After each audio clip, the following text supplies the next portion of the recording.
Well, today marks 25 years since a Bay Area man was struck by a car in a hit and run. It happened outside of his family's trucking business in Berkeley. 37-year-old Rick DeVecchi was rushed to the hospital where he died several days later.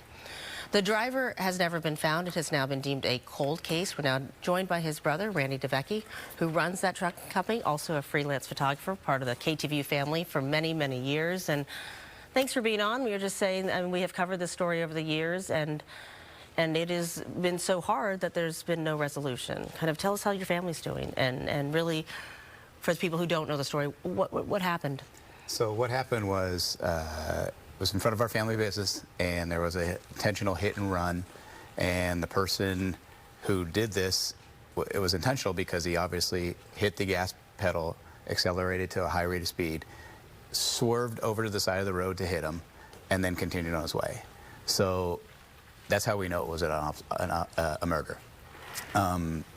Since then, there's been some leads, but nothing prevalent. Tell us about your brother and really kind of how he was in the family. Certainly this is such a, it's tragic and frustrating and to not have development. So tell us about him. The bumper sticker says random acts of kindness really describes my brother.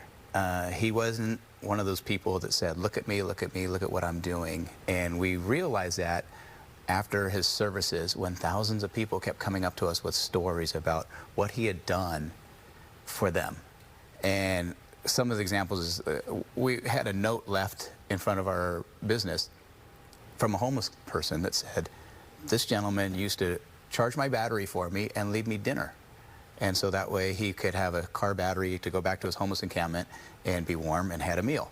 I remember a story about when he and his wife were on their anniversary weekend in Lake Tahoe, and somebody that they had known had a car break down. My brother spent the entire weekend trying to figure out how to get the car fixed and buying the parts, getting them back and forth. They stayed with them, and yet it was his anniversary weekend. He didn't have to do any of that. That's just who he was. Just who he was. He just did the little things that made other people's lives better, and he just made things right. Another quick example was, we're all Italian and hot-headed, and we run our family business, and my dad would be stressed, and he'd be kicking the desk and throwing the phone, and everything was wrong, and my brother would just have this way of just grabbing him by the shoulders and just giving him that little tug on his shoulder and kind of just like, Dad, it's fine, we'll get through this, you know, we'll make this happen.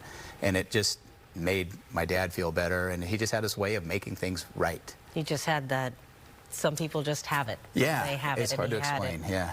I know you had a car show for many years in his honor, and we know here as journalists how important it is to keep stories kind of and right. keep in front of mind. We know cold cases get solved, but that idea that it's cold means that leads have kind of cooled. But for your family, and that's what's important for people to know, that the search and the need for answers and understanding, it kind of always just, there's never an end for that space. Exactly, exactly. It's never out of our mind. I mean, we go to business at the property where it happened every single day. So every day that I open the gate and every day that I close the gate, it's in remembering that, you know, Rick's not here and this is exactly where it happened.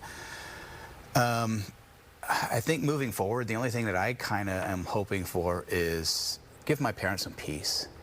I know that it's been a burden on their shoulders for a long time, and my dad has some memory issues now, and I know that when I talk to him about Rick, or he hears his name, or he gets emotional, he starts to cry, he knows that pain that's in his heart and that pain that's in his soul. And if I can give my mom and my dad a little bit of peace, then I feel like I've you know, done something. I think parents always know that they shouldn't be, that they should go first, and when it doesn't happen that way. So it's unnatural. It's not the circle of life. So yes, before we go, we see his picture again, but tell us the details that people need to know. So if they saw anything, they remember anything. It's been 25 years, but people still, there are ways they can help. Tell us the details that people need to remember. Anything. I mean, if you know anything about the car, and that was the key, because that car had been seen around the Berkeley area a lot during the time when this happened, and then it just disappeared. So early 1980s, American-made. We know it's light-colored Cadillac, got the dark top, but it did have a California license plate, yes, and it was a partial license plate with the letters CUS in it. And that car disappeared after that. It was seen in the area a lot during that time. Obviously, it's 25 years ago, but it disappeared. And if anybody has anything about that car, No idea why someone would be swerving to hit your brother. Yeah, I mean, that was the unknown, and even the investigators said it makes no sense. And the address of the business, so people know the area? It's the corner of University and 2nd Street in Berkeley. Okay, so important information. We certainly hope and wish for closure for your family. Thank you so much, and thank you to everybody at KTVU for always helping keeping this alive. Yep. Thanks, Randy.